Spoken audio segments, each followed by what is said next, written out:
ऐसे ही थोड़ा सा मूड थोड़ा सा कंफ्यूजिंग है शुगर एज अ स्पेस को लेकर।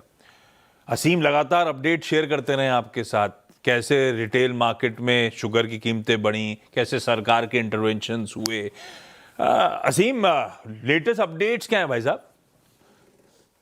देखिए, चीनी की कीमतें अभी भी बढ़ी हुई हैं। अगर मैं रिटेल बाजार की बात करूं तो कीमतें करीबन 20% तक बढ़ी हैं और कई राज्यों के अंदर कीमतें 65 रुपए से 70 रुपए तक प्रति किलो चीनी मिल रही है। तो शुक्रवार को सरकार की तरफ से एक सफाई आई थी, क्योंकि बीच में ऐसा कहा जा रहा था कि जो सरकार ने एथनॉल के लिए चीनी का डाइवर्जन किया है, उसके लिए कीमतें बढ़ी हैं। लेकिन सरकार का कहना था कि कीमतें उस वजह से नहीं बढ़ी है। इस बार थोड़ा सा प्रोडक्शन में शॉर्टफॉल देखने को मिला।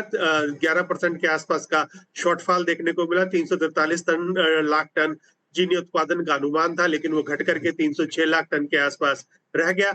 और थोड़ी सी होर्डिंग भी चल रही है, जिसको लेकर के सरकार लगातार कार्रवाई कर रही है।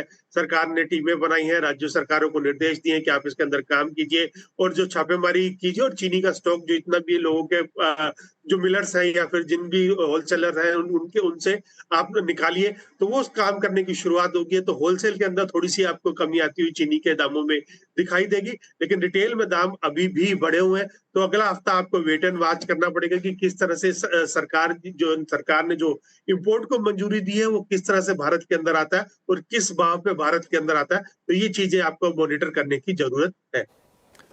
तो सरकार के तमाम इंटरवेंशंस के बावजूद चीनी की कीमतें कूल ऑफ नहीं हो रही।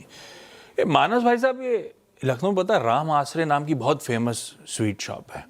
ये चीनी के दाम बढ़ते हैं तो वो अपनी मलाई पान के दाम बढ़ा देते हैं क्या इंस्टेंटली? और बलरामपुर चीनी पे व्यू क्या बैठता है? अच्छी तेजी के बाद कूल ऑफ होना तो शुरू हुआ है भाई साहब।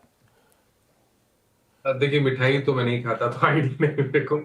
लेकिन बलरामपुर चीनी की जहां तक बात है, चार्ट तो अभी भी अच्छे लगते हैं। लास्ट सेशन में हमने एक छोटा सा करेक्शन देखा था, लेकिन जिस तरह ओवरऑल पैटर्न बने हैं मीडियम टर्म चार्ट पे, मेरे ख्याल से स्टॉक में 850 रुपए के लेवल को टच करने का पोटेंशियल है। और जो करेक्शन देखने को मिला था वो बाइंग अपॉर्चुनिटी है। आपके स्टॉप लॉस 675 के नीचे रहेंगे।